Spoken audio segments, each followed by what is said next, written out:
जय श्री राम भाइयों और बहनों। पिछले कुछ दिनों से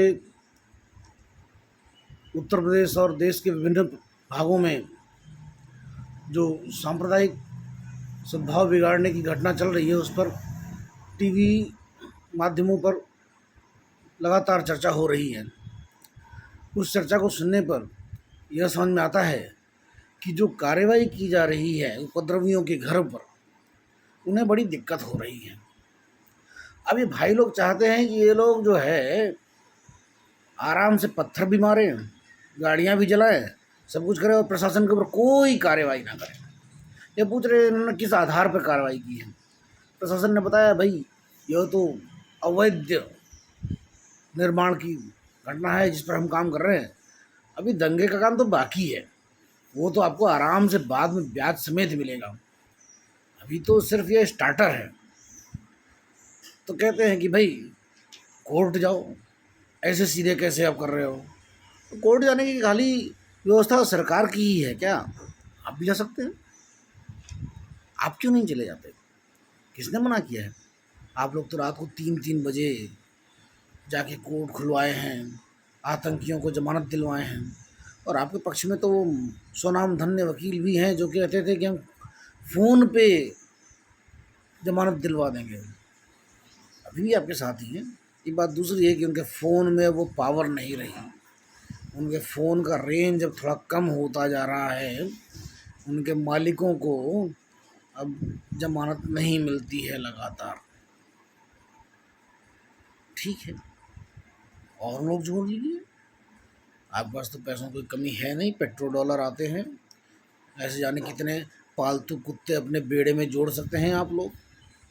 जोड़ लीजिए, जाइए जाइए अदालत में बोलिए हमने अवैध कब्जा किया था, हमारी ये मजबूरी थी, हमें अवैध कब्जा किए रहने दिया जाए।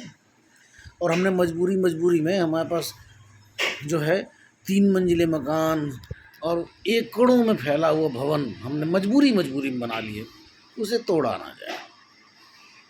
कोर्ट मान जाएगा तो हमें कोई दिक्कत नहीं है, बनवा देंगे दोबारा। और दूसरी समस्या अभी नई चालू हो गई। ईडी ने विपक्ष के युवराज को बुला लिया, सम्मन दिया, कोई पूछताछ करनी है। इससे पहले भी हो चुकी है। महारानी को बुलाया था, महारानी को डर के मारे कोरोना हो गया। ये बात दूसरी है, गंगाराम अस्पताल के डॉक्टरों ने यह सुनिश्चित किया है कि उनको कोरोना नहीं है। निश्चित तौर पे यह ईडी का भय है जिसके चलते वह बीमार पड़ी हैं। ठीक है, अब वो कोरोना बोल रहे हैं तो कोरोना के बहाने ही वो 10 दिन की छुट्टी ले लें, 10 दिन बाद जाएं। अब युवराज को बुलाया गया, युवराज से दिन भर पूछताछ हुई।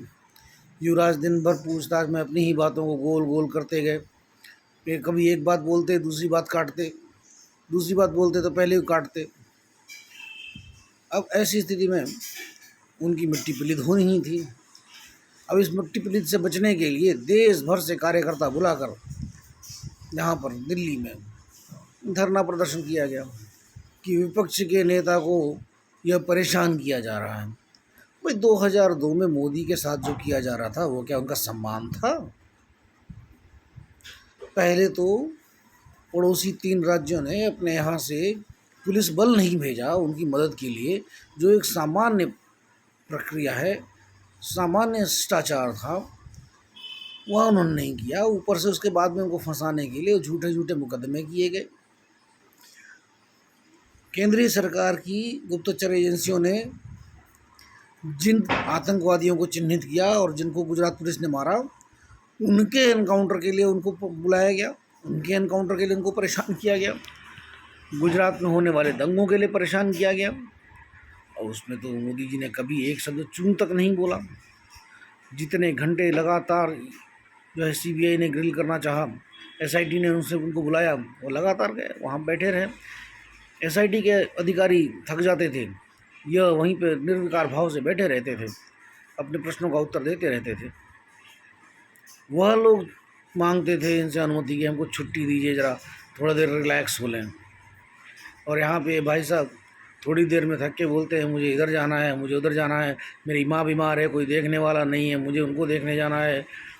इस तरह की बहानेबाजियाँ, बीच बीच में छुट्टी लेके भागना, छुट्टी लेके कहाँ तक भागेंगे और कब तक भागेंगे।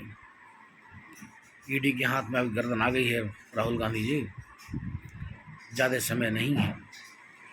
या तो अपनी गलती मान लीजिए, देश का पैसा देश के नागरिकों को वापस कर दीजिए, या अंदर जाने के लिए तैयार रहिए, और कोई आपके पास रास्ता नहीं है। जय हिंद, जय भारत।